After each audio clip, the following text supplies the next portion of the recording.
انتہائی قابل احترام امیر جمعیت علماء اسلام حضرت مولانا فضل الرحمان صاحب، گورنر کے پی حاجی غلام علی صاحب، وزیر مواصلات مولانا اسد محمود صاحب، وفاقی وزرائے کرام، صوبائی وزرائے کرام، چیف سیکرٹری آئی جی کے پی، وفاقی سیکرٹریز، انتہائی قابل احترام بزرگوں، بھائیوں،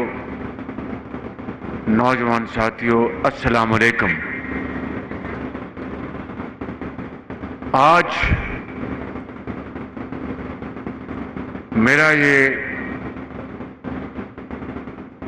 چوتھا دورہ ہے ڈیرہ اسماعیل خان کا پچھلے 16 ماہ پر محیط سیلاب سے لے کر آج تک سیلاب کی تباہ کاریاں اور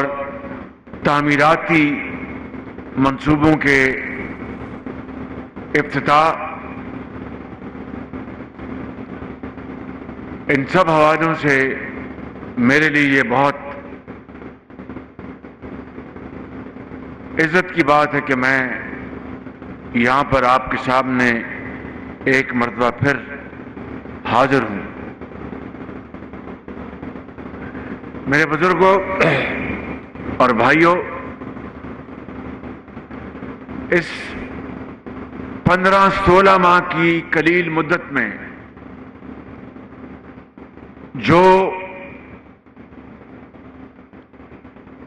تاریخ کے مشکل ترین چیلنجز ہمیں ورثے میں ملے وہ آپ جانتے ہیں، اور جس کو کہتے ہیں کہ سر مڈاتے اولے پڑے۔ جب 11 اپریل 2022 کو جب میں نے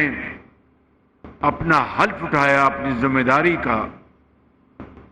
تو مجھے احساس تھا کہ حالات بہت مشکل ہیں، لیکن اس کا اندازہ نہیں تھا کہ حالات حد درجہ تباہ کن ہیں۔ جو ہی ہم نے اقتدار سنبھالا تو پاکستان کی تاریخ کا سب سے بڑا تباہ کن سیلاب آیا، جس سے کہ پورے ملک میں 3,30,00,000 افراد متاثر ہوئے۔ صوبہ سندھ میں، بلوچستان میں، کے پی میں، اسی جگہ پر ڈیرہ اسماعیل خان میں اور دوسرے علاقوں میں۔ اور الحمدللہ اللہ تعالیٰ کا یہ جتنا بھی میں شکر ادا کروں کم ہے کہ مجھے اس نے ہمت اور توفیق دی کہ میں تقریباً ہر جگہ چپا چپا پہنچا، اور مخلوط حکومت کے ساتھ مل کر ہم نے 100 ارب روپیہ سے زیادہ وفاق سے فنڈز ان متاثرہ خاندانوں کے لیے مہیا کیے، اور صوبوں نے اس میں بھرپور حصہ ڈالا۔ مگر آج بھی اگر آپ مجھ سے پوچھیں کہ کیا سیلاب زدگان کا حق ادا ہو گیا، تو میرا جواب ہے کہ بدقسمتی سے نہیں۔ اس کی وجہ یہ ہے کہ وسائل کی شدید قلت، ایک طرف سیلاب، دوسری طرف مہنگا تیل، اس کی اربوں ڈالر سے اس کی امپورٹس، تیسری طرف مہنگائی، چوتھی طرف IMF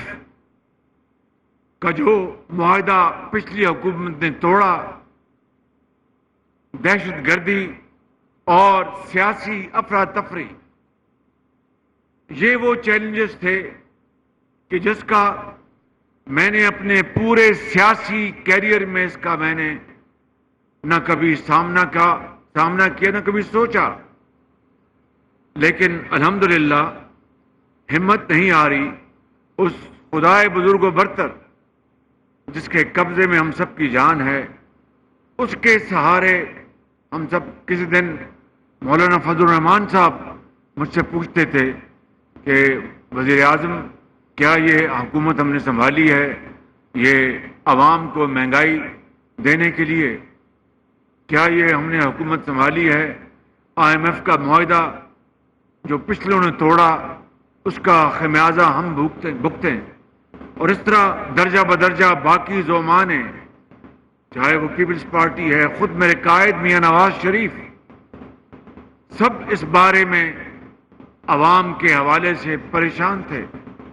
کہ کیا بنے گا، ہم نے یہ حکومت سنبھالی ہے۔ تو میرا جواب یہ تھا، کل بھی تھا، آج بھی اور کل بھی یہی جواب ہوگا کہ پچھلی حکومت عمران نیازی کی، اس نے اپنی سیاست چمکانے کے لیے ریاست کو قربان کرنے میں کوئی کسر نہیں چھوڑی، جن کی چیدہ چیدہ نشاندہی میں نے ابھی کی ہے، اور ہم نے تمام مخلوط حکومت کے زعماء نے، مولانا فضل الرحمان صاحب نے، آصف زرداری، بلاول بھٹو صاحب نے، ایم کیو ایم کے ڈاکٹر صدیقی صاحب نے، اور سردار خالد مکھی صاحب نے، مینگل صاحب نے، اے این پی ایمل ولی خان ان کی پارٹی نے، سب نے مل کر، اس میں کیو لیگ شامل ہے، خود میری اپنی پارٹی شامل ہے، مل کر یہ فیصلہ کیا کہ ہم سیاست قربان کر دیں گے، ریاست کو بچائیں گے۔ میرے بزرگوں، بھائیوں اور نوجوان ساتھیوں، یہی وہ فیصلہ تھا جس کی خاطر پھر ہم ڈٹ گئے اور ہم نے کہا کہ ریاست کو ہم نے بچانا ہے۔ خدا نہ خواستہ ریاست کو نقصان پہنچا تو کہاں کی سیاست، کہاں کی وزارت اور کہاں کی وزارت عظمیٰ؟ اس کے لیے ہم نے بڑی قیمت ادا کی ہے، لیکن ہمارے قدم ڈگمگائے نہیں۔ ہم نے اللہ تعالیٰ کی ذات پر پورا توکل رکھا، تو پھر آہستہ آہستہ دن پھرنے شروع ہو گئے۔ مثال کے طور پر یہ جو ابھی سیزن گزرا ہے، پچھلے 10 سال میں پاکستان میں گندم کی پیداوار ریکارڈ پیداوار تھی پچھلے 10 سال میں، اور نیازی کی حکومت کی بدنیتی اور سازش کی بنا پر اس سال گندم میں بے پناہ کمی ہوئی اور ہمیں اربوں ڈالر کی گندم باہر سے منگوانی پڑی، فرٹیلائزر منگوانا پڑا، مگر اللہ تعالیٰ نے اپنے بے پایہ فضل و کرم سے کسان کی محنت کو اس پر کرم فرمایا اور ریکارڈ گندم پیدا ہوئی۔ اور اس سال مجھے امید ہے خدا تعالیٰ فضل کرے گا انشاءاللہ کہ پچھلے کئی سال کے مقابلے میں ریکارڈ کپاس کی فصل پیدا ہونے والی ہے، اور انشاءاللہ جس کے آثار سامنے نظر آ رہے ہیں۔ اس کا کیا مطلب ہے؟ اس کا مطلب ہے کہ ہمیں باہر سے گندم اور کپاس منگوانے کے لیے جو اربوں ڈالر خرچ کرنے پڑتے تھے، وہ اس میں بہت کمی آ جائے گی۔ ابھی آپ نے سنا ڈاکٹر مصدق ملک صاحب سے کہ کس طرح پچھلے 16 مہینوں میں 575 ملین ڈالر کی گیس کی پیداوار میں اضافہ ہوا، اور اس کا مطلب ہے کہ باہر سے گیس نہیں منگوانی پڑے گی اس حد تک۔ اور اب مزید $500 ملین، یعنی تقریباً سمجھ لیجئے کہ $1 ارب، 280 ارب کی گیس کا اضافہ ان 16 ماہ میں ہوا ہے۔ اس کے باوجود کہ سازشیں اپنے زوروں پر تھیں، اس کے باوجود کہ 9 مئی کا سانحہ ہوا، اس کے باوجود کہ IMF سے دن رات ہمیں ان سے معاہدہ کرنے کے لیے تمام پاپڑ پیلنے پڑے، اس کے باوجود کہ عمران نیازی کی انتشار پسندی اور ملک دشمنی نے پاکستان کے اندر کاروبار اور سرمایہ کاری کو تقریباً جامد کر دیا تھا، اس کے باوجود کہ ہمارے مالی وسائل انتہائی محدود ہو چکے تھے، لیکن اس سے بڑا اس قوم کے اوپر، 24 کروڑ عوام کے اوپر، مجھ ناچیز کے اوپر، میرے زوما کے اوپر اللہ تعالیٰ کا اس سے بڑا اور کیا فضل اور کرم ہو سکتا ہے کہ ہم ڈیفالٹ سے بچ گئے۔ میں آج یہ سمجھانا چاہتا ہوں کہ ڈیفالٹ کیا ہوتا ہے، صرف 30 سیکنڈ اور 1 منٹ میں، کہ اگر ہم جو حکومت پاکستان نے کسی اور ملک کے ساتھ جو مالی جو کمٹمنٹس یا جو وعدے کیے ہیں، یا دو طرفہ بینکوں نے، اسٹیٹ بینک آف پاکستان نے دوسرے ممالک کے بینک سے، یا ملٹی لیٹرل جو ہمارے ادارے ہیں دنیا میں، اگر وقت کے اوپر ان کی پیمنٹ نہ ہو تو وہ سوورن ڈیفالٹ ہوتا ہے۔ تو اس کا ایک بہت بڑا خدشہ ہو گیا تھا،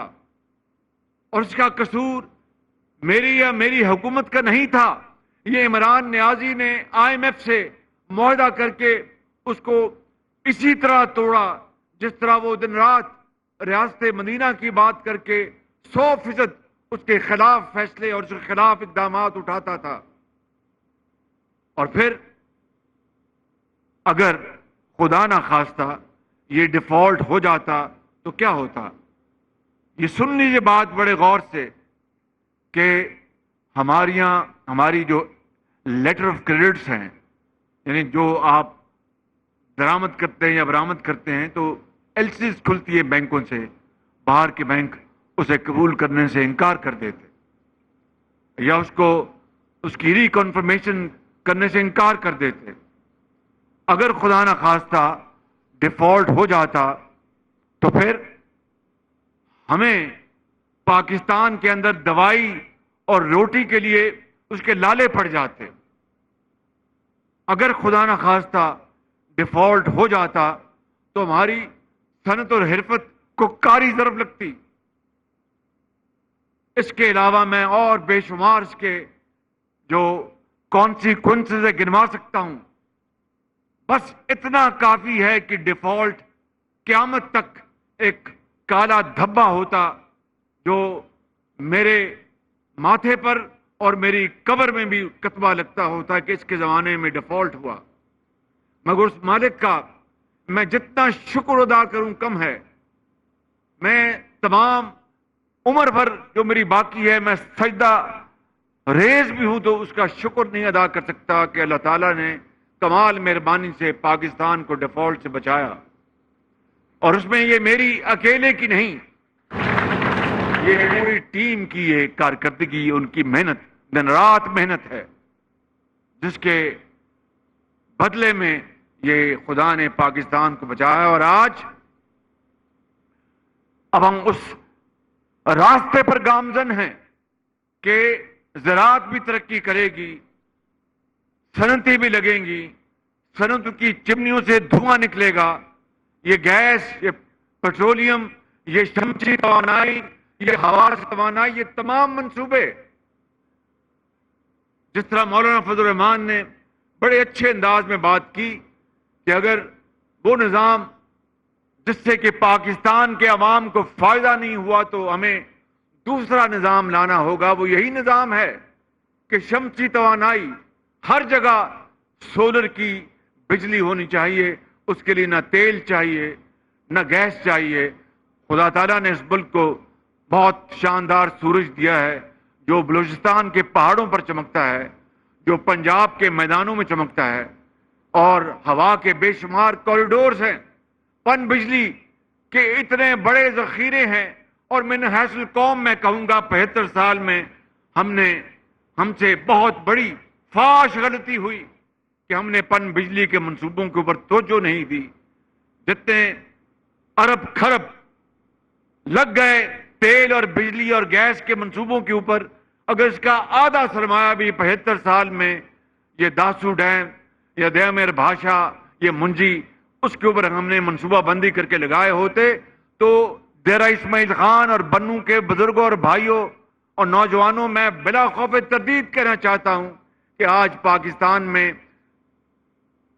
معاشی حالت یہ نہ ہوتی. آج پاکستان سر اٹھا کر دنیا میں اپنا سفر طے کر رہا ہوتا اور ہمیں کشکول کی ضرورت نہ پڑتی. یہ وہ فاش غلطیاں، بلنڈرز من حیث القوم ہم سے ہوئی ہیں. لہذا آج وقت آ گیا ہے کہ اب IMF کے اس پروگرام کے بعد ہمیں اس ملک کے غریب عوام کو، کسان کو، ہاری کو، ابھی پرسوں میں نے فیصلہ کیا بجلی کی نرخوں کا. یہ سننے والی بات ہے، یہ خالی IMF کی کڑی شرط نہیں تھی، وہ شرط تو تھی ان کی، لیکن ہمارے پاس اس کے علاوہ اور آپشن بھی کون سی تھی؟ کیوں؟ ہماری جو بجلی کی ترسیل میں بے پناہ، اس کو کہتے ہیں لائن لاسز ہوتے ہیں، جو بجلی ٹرانسمٹ ہوتی ہے، ہمارا نظام فرسودہ اور انیفیشنٹ ہے، اور اس میں بے پناہ نقصان ہوتا ہے. تیسری بات، یہ جو وابڈا اور یہ جو ان کے اہلکار ہیں منسٹری آف پاور کے، جہاں پر آج کے کام لائق تحسین میں اس کی بھی بات کروں گا، وہاں پر مل کر وہ لوگوں سے پیسے بٹورتے ہیں. ایک کا بل دوسرے کو دے دیا، تیسرے کا بل چوتھے کو دے دیا. اور چوتھی اور سب سے خطرناک بات کہ بڑے بڑے سرمایہ کار بجلی چوری کرتے ہیں اور مل کر بل جو ہے آدھے پونے داموں میں جناب بل ادا کرتے ہیں. یہ کل مجموعہ، یہ تقریباً غور سے سنیے منسٹر صاحب، ذرا غور سے بات سنیں. منسٹر آف پاور ادھر توجہ فرمائیں. یہ ملا کر سالانہ 400-450 ارب روپے کا پاکستان کو نقصان ہے. اور یہ جو سرکلر ڈیٹ ہے، جس کو کہتے ہیں گردشی قرضہ بجلی کا خالی، یہ 2.5 ٹریلین ہے. کتنا ہے بھائی؟ 2.3، 2300 ارب روپے. اس میں غریب ایک طالب علم کا کوئی قصور نہیں ہے، ایک نرس اور ڈاکٹر کا کوئی قصور نہیں ہے. یہ فقط قصور ہے تمام ان حکومتوں کا، بشمول ان 16 ماہ میں میری حکومت کا اور اشرافیہ کا، اور ان لوگوں کو جن کو اللہ تعالیٰ نے اس ملک کی تقدیر بدلنے کے لیے طاقتور بنایا ہے. یہ سب ان کا قصور ہے. اور اس کا نقصان، اس کا بوجھ غریب آدمی کے اوپر، اس ملک کے طول و عرض میں، چاہے وہ ڈیرہ اسماعیل خان ہے یا ٹانک ہے یا بنو ہے یا پشاور ہے یا کوئٹہ ہے یا لاہور ہے یا کراچی ہے. یہ کروڑوں لوگ، غریب لوگ جو صبح فجر کے وقت اٹھتے ہیں، اللہ تعالیٰ کے حضور جھکتے ہیں اور نماز فجر ادا کر کے رزق حلال کی تلاش میں نکل جاتے ہیں، چاہے گرمی ہو یا جاڑا ہو یا بارش ہو یا طوفان ہو. لیکن اس کے باوجود بھی رزق حلال کمانے کے بعد وہ جب گھر آتے ہیں تو ان کو فیصلہ کرنا ہوتا ہے کہ آدھی روٹی دینی ہے یا پونی روٹی دینی ہے، یا دودھ دینا ہے یا چینی کے بغیر دودھ پلانا ہے، دوائی کہاں سے لانی ہے. اور اشرافیہ جن کی وجہ سے یہ ملک اس حد تک پہنچا، وہ آج بھی آٹا اگر خدا نہ خواستہ وہ 1 لاکھ روپیہ کلو بھی ہو جائے تو وہ ادا کر سکتے ہیں. غریب 1 کلو آٹا آج خریدنے جائے تو اس کے پسینے چھوٹ جاتے ہیں. حضرت مولانا یہ ہے جس نظام کا آپ نے اشارہ کیا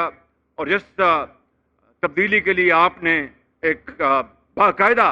آپ نے پورا اپنا وزن ڈالا اور پوری قوم کو دکھایا کہ اس ملک کے اندر ایسی حکومت جو کہ نام لیتی ہو پاکستان کا اور پاکستان دشمنی کرے، ایسی حکومت، میں پوچھتا ہوں، میں سوال کرتا ہوں، مجھے بتائیں کہ عمران نیازی جو نوجوانوں کو اگر انہوں نے بااختیار بنانا تھا تو ان کو تو 4 سال وفاق میں اللہ تعالیٰ نے دیے اور اس صوبے میں 10 سال دیے۔ میں پوچھنا چاہتا ہوں کہ کتنے وظائف دیے انہوں نے اس صوبے میں، یعنی ڈیرہ غازی خان سے لے کر اور وہاں تک پارا چنار تک، کتنے وظیفے دیے انہوں نے بچوں اور بچیوں کو تعلیم کے لیے۔ میں اپنی بات نہیں کرنا چاہتا یا میں خود نمائی کے لیے نہیں آیا، لیکن صرف موازنے کے لیے میں کہنا چاہتا ہوں کہ جب میں 10 سال رہا خادم نواز شریف کی قیادت میں پنجاب میں، تو لاکھوں بچوں اور بچیوں کو جو انتہائی ذہین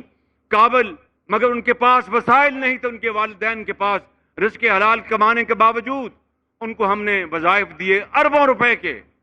اور لاکھوں بچے اور بچیاں وہ تعلیم کے زیور سے آراستہ پیراستہ ہوئیں۔ آج ہزاروں ڈاکٹرز ہیں، انجینئرز ہیں اور نہ جانے کہاں کہاں وہ ملک کے لیے خدمت کر رہی ہیں۔ میں پوچھتا ہوں کتنے لیپ ٹاپس دیے 10 سالوں میں عمران نیازی کی حکومت نے کے پی میں؟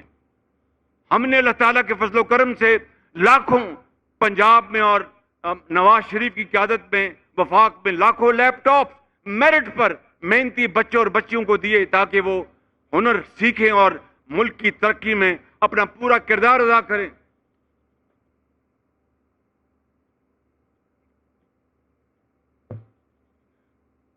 مجھے بتایا گیا ہے کہ موسم کی خرابی ہے، تو میں اپنی بات میں ذرا سکیڑ لیتا ہوں۔ میں سب سے پہلے یہ جو گلدستہ ہے سڑکات کا اور پلوں کا، جو کہ جال بچھایا جا رہا ہے، جائے گا ہمارا بستی جو ہمارے جو ایشیا کے راستے ہیں ان کو کنیکٹ کرے گا، اس کے لیے میں مولانا اسد کو مبارکباد پیش کرتا ہوں کہ نوجوان ہیں، بہت محنتی آدمی ہے، اور ساتھ ان کے جو سیکرٹری ہیں کیپٹن، ان کو مبارکباد پیش کرتا ہوں۔ اور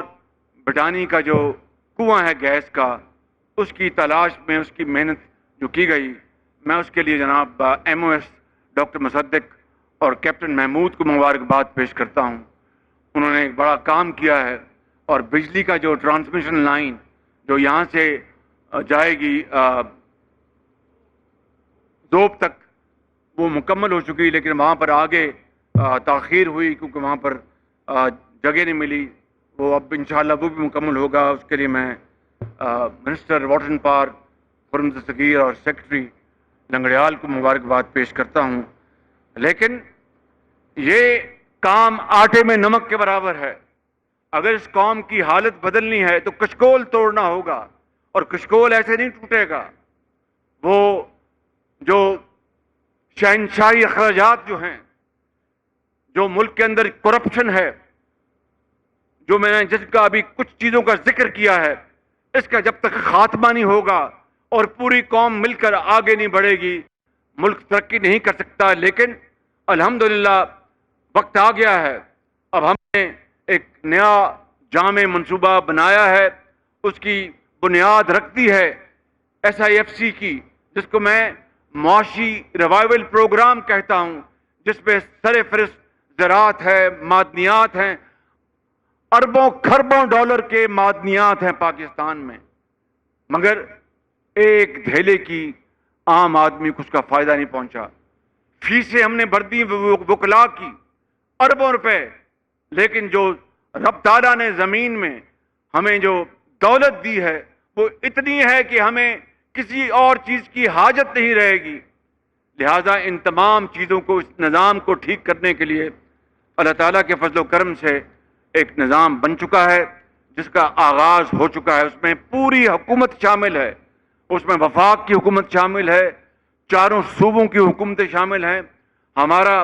جو دفاعی ادارہ اس کی سپہ سالار اس میں شامل ہیں، اور مل کر دن رات اس کے اوپر کام کیا جا رہا ہے. اور میں آپ کو یقین دلاتا ہوں کہ اگلے الیکشن کے نتیجے میں جو بھی حکومت مارج وجود میں آئے گی، اس ملک کا نقشہ بدلنے کے لیے ہم سب کو مل کر کام کرنا ہوگا. اور اگر ہمیں موقع دیا اللہ تعالیٰ نے، مولانا فضل الرحمان ہمارے بہت ہی محترم امیر ہیں، میاں نواز شریف سے ان کا